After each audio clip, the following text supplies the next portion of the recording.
விசித்ரா. அடுத்த சாய் விசித்ரா நிகழ்ச்சியில் இடம்பெறுகின்ற விருந்தினர் நடன இயக்குனர் ஜான் பாபு. ஒரு வனப்ப தட்டுந்தாரே நீ ஒத்துக்கிட்டு வாடி நம்ம வட பக்கம் போவோம். நடன உதவியாளராகவும் நடன இயக்குனராகவும் 47 ஆண்டுகளாக தமிழ் சினிமாவிலே பயணித்துக் கொண்டிருக்கின்ற ஜான் பாபு இணைந்து பணியாற்றாத முக்கியமான கலைஞர்களே இல்லை என்று சொல்லலாம். பஞ்சு முட்டாய் சீல கட்டி புத்தம் புது மலரே என் ஆசை சொல்லவா. கே பாலச்சந்தர், பாரதி ராஜா, மணிரத்னம் உட்பட தமிழ் சினிமாவின் முன்னணி இயக்குநர் எல்லோருடனும் பணியாற்றுகின்ற வாய்ப்பினை பெற்ற ஜான் பாபு தன் திரையுலக அனுபவங்கள் பலவற்றை இந்த நேர்காணலிலேயே பகிர்ந்து கொண்டிருக்கிறார்.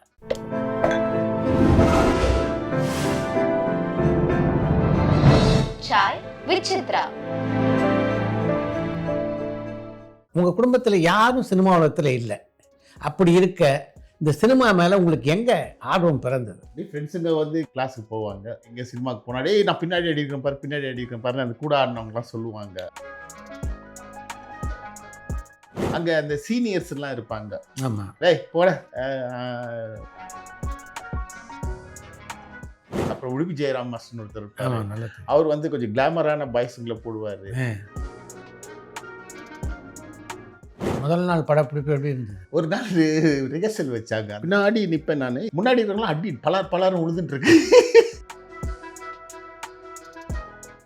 ஒரு நாள் சும்மா இருக்க மாட்டேன், ஏன்னா அப்போல்லாம் வந்து பெரிய காசும் கிடையாது. 3 நாள் ஷூட்டிங் பண்ணாலும் 5 நாள் ஷூட்டிங் பண்ணாலும். அப்போது நான் வந்து என்ன பண்ணேன்னா, எனக்கு தெரிஞ்ச மாஸ்டருங்க யார் இருக்கிறாங்க அப்படி இப்படின்னு சொல்லி பார்த்து, ஐயர் மாஸ்டர் போனோடனே நான் ஜிம்னாஸ்டிக் ரொம்ப கற்றுக்க ஆரம்பிச்சிட்டேன். நீங்கள் யாருடைய ரசிகரோ அந்த எம்ஜிஆரை எப்போ முதல்ல சந்திச்சிங்க? அங்கே போனால் அது ஒரு 3 நாள் தெரு கியூ நிற்குது சார். அந்த ராகேஷ் தேட்டர் இருக்க அந்த பக்கம் சந்தில், அது எனக்கு பேர். சிவாஜியோட பல படங்கள் ஒர்க் பண்ணக்கூடிய. ஆமாம் சார், எனக்கு இப்படி ஒரு பிரமிப்பு. எனக்கு நீங்கள் அசிஸ்டண்ட்டாக இருந்தபோது உங்களோட ரொம்ப நெருக்கமாக பயணம் இன்னொரு முக்கியமான ஆர்டிஸ்ட் சூப்பர் ஸ்டார் ரஜினி. ஆமாம் சார், ஃபஸ்ட்டு குரூப் தான் சார் நிறைய பண்ணேன். அவர்கிட்ட வந்து கொஞ்சம் மறைமுகமாக சொல்லி கொடுக்குறது. நான் நிறைய அசிஸ்டண்ட்டாக அவர்கிட்ட ஒர்க் பண்ணியிருந்தாலும் 3 முகத்தில் வந்து அவர் பெரிய சூப்பர் ஸ்டார் ரைட்டர் சார். வந்து என்னென்னா சுமிதா வந்து கொஞ்சம் அவர் ரொம்ப நல்லவர் சார். அவர் பற்றி ஒன்றுமே தப்பான விஷயங்கள், அந்த மாதிரி தப்பான விஷயங்கள் வந்து பர்சனலாக வந்து அவங்க வந்து எல்லாம் திமிர் பிடிச்சவங்க. எனக்கே வந்து ரொம்ப நான் ஷார்ட்டு ஆடுவேன், இப்படி இழுத்து போடுவேன், இது பண்ணுவேன். அவங்க வந்து ஒரு சின்ன ஜட்ஜ்மெண்ட் பண்ணுவாங்க சார். இவங்க வந்து என்னை வந்து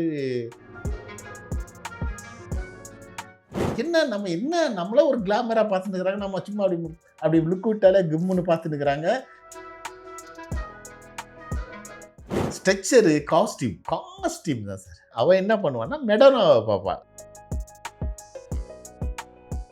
யாருக்கெல்லாம் உங்களுக்கு வந்து இந்த நடனம் சொல்லி கொடுக்குறது கொஞ்சம் கஷ்டமாக இருந்தது உங்களுக்கு? ஆடியோ கேசட்டு போடுவாங்க, சாங் கேட்போம். கேசட் கேட்டோடனே மாஸ்டர் இந்த பையன் வந்து ஆல்ரெடி பண்ணியிருக்காங்க, பொண்ணு புதுசு மாஸ்டர், நீங்கள் ரிஹர்சல் வேணால் வச்சுக்கோங்க.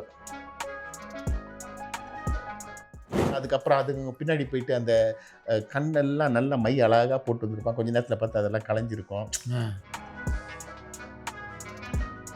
அதே மாதிரி கொஞ்சம் நல்ல ஆர்டிஸ்ட்டு அப்படி இப்படின்னு சொல்லிட்டாச்சுன்னா நான் வந்து காலப்பட மாட்டேன். அது சத்திரியில் வந்து மாலையில் யாரோ, அதெல்லாம் எனக்கு வந்து பானுப்பிரியா என்ன சூப்பர் டான்ஸர். ஆமாம்,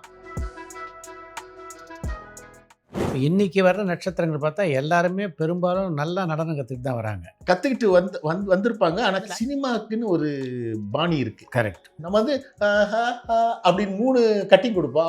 அவங்க என்ன பண்ணுவாங்க, அஜித்துடைய ஆரம்ப கட்டத்திலே அவரோட பணியாற்றக்கூடிய வாய்ப்பு உங்களுக்கு அமைஞ்சது இல்லை? ஆமாம் சார், ஃபஸ்ட்டு படமே சார். இவர் வந்து எடுத்த உடனே ஒரு 5-6 படம் நல்லா ஹீரோ பண்ணுவாங்க. அந்த மாதிரி ஒரு நல்ல பெர்ஃபார்மன்ஸ். ஆமாம் சார், முதல் படத்திலேயே. அதே மாதிரி புத்தம் புது மலரே இன்னொரு சாங், அதுலேயும் வந்து எனக்கு ரொம்ப பெருமையான விஷயம். அவர் இன்னைக்கு மணிரத்னம் தன்னுடைய படத்தில் நடிக்க சொல்லி அவங்கள கூப்பிட்டாராமே. ஆமாம் சார். எதுக்கு அங்கே போயிட்டு அவர் வந்து நான் பார்த்துருக்குறாங்க அந்த சில ஆர்டிஸ்ட்டுகள்லாம் வந்து இங்கிலீஷில் திட்டுறது, இந்த திட்டுறது ஒரு பக்கம் இருக்கட்டும், அந்த பக்கம் அடியெல்லாம் விழுகும் டிஆர்கிட்ட. அடிக்கு பாருங்க செம்ம அப்படியே வயம்சிலாம் உருண்டு உருண்டு விழுவான் அவன் அடிக்கிற அடியில். அவரும் வந்து எனக்கு ஒரு தங்கைக்கு ஒரு கீதம் மாதிரி அந்த படத்துல எல்லாம் பேசினாரு. நீங்கள் எந்த படத்தை மிஸ் பண்ணீங்களோ அந்த மௌன ராகத்தை ஸ்க்ரீனில் பார்த்தபோது எப்படி இருந்தது? முதல்ல அவங்கள மாஸ்டர் ஆக்கினது யார்? அப்போ பார்த்தா செல்வராஜன் ராமராஜன் வந்து அசிஸ்டன்ட் டைரக்டருங்க ராமராஜன். ஆமாம். அப்போது இவங்க 2 பேரும் எனக்கு ரொம்ப ஃபெட்டு. அப்படியே நல்லா பழக்காயிட்டே இருக்கும்போது எனக்கு வந்து அப்போ இருந்தே சொல்லிகிட்டே இருக்காரு, நாங்கள் படம் பண்ணுறோம்டா. அப்புறம் 2வது படம் மண்ணுக்கு ஏற்ற பொண்ணு பண்ணியே ஆகணும்னு சொன்னால் நான் இன்னொரு மாஸ்டருக்கு வின் பண்ணிட்டேன். ஏன் டான்ஸ் மாஸ்டர் அதில் ஒரு தயக்கம் இருந்தது? இதெல்லாம் வந்து நமக்கு எக்ஸ்ட்ரா பேமெண்ட் கிடைக்குமே, இந்த அமௌண்ட்டை வச்சு நம்ம ஃபேமிலி நல்லா இருக்கலாமே, நம்ம இன்னொரு இடம் வாங்கலாமே, ஒரு வீடு கட்டலாமே, எனக்கு கல்யாணம் ஆச்சுன்னா பசங்களுக்கு நல்லா வச்சுக்கலாமே, கொஞ்சம் பணம் சேர்த்து வைக்கலாமே. இப்போ என் மாதிரி டெக்னீஷியன்ஸ் அவங்க இவங்கெல்லாம் என்ன நினைக்கிறாங்கன்னா தப்பான விஷயங்கள். நம்ம வந்து நிறைய டைரக்டர்கிட்டையோ நிறைய தொழில் நிறைய சாங்ஸ் பண்ணிட்டனால, ஆனால் அந்த ஒரு ஸ்டேஜுக்கு அப்புறம் அந்த பேக் ஸ்க்ரீனில் என்ன நடக்குது என்ன ஏதுன்னு கணிக்க முடியல சார். தெரிஞ்சவங்களே வந்து கொஞ்சம் அப்படி ட்விஸ்ட் பண்ணுறாங்க. இப்போ நேசம் படத்தில் வந்து அஜித் சாருக்கு வந்து ஒரு சாங் எடுத்துக்கிறோம், இந்த மெடோனா சாங் வருவாளான்னு சொல்லி. இவ்வளோ படங்கள் நான் பண்ணி எல்லா பாட்டுக்கும் வித்தியாசம் கொடுத்துருக்கேன். ஆனால் இப்போ இன்னைக்கு பார்த்தீங்கன்னா பஞ்சு மிட்டாய் சீலை கட்டி அந்த சாங் பார்த்துட்டு சார் சாங் நல்லா பண்ணியாங்க. நான் தான் ஒரு டான்ஸ் மாஸ்டராக நீங்கள் பண்ண பாட்டுகளில் உங்களுக்கு ரொம்ப பிடித்த பாட்டு? எல்லாருக்கும் பிடிச்ச மாதிரி ஒத்தரூபா சாங் சொல்லலாம். அப்புறம் பஞ்சு மிட்டாய் சாங்ஸ் ஒரு நல்ல கேலப் ஆச்சு, நல்ல பேர் வந்துச்சு. அதான் சார் நல்ல பேர் வரும். எப்படி சார்லாம் வந்துட்டு அவர் பாடி லாங்குவேஜ் எனக்கு தெரியும், எவ்வளோ ஆடுவார். அப்புறம் கவுண்டமணி சாருக்கு வந்து கண்ணால் பேசவா படத்தில் 3 சாங் ஆட வச்சிருக்காரு. அவரு சூப்பர் டான்சர் சார். அப்படியா? ஐயோ, விஜயகாந்தோட எத்தனை படம் பண்ணீங்க? கள்ளழகர் கடைசியாக நான் பண்ணது கள்ளழகர். பாபு கூடு பாபு கூடு பாபு கூடு. அந்த படத்தை பொறுத்த வரைக்கும் பிரசாந்த் துராஜா 2 பேருமே அற்புதமான டான்சர்ஸ். பிரசாந்த் நல்லா சூப்பர் சார். அவர் சகலாகலா உள்ள மாதிரி அவர். ஆனால் ரோஜாக்கு ஃபஸ்ட் படம்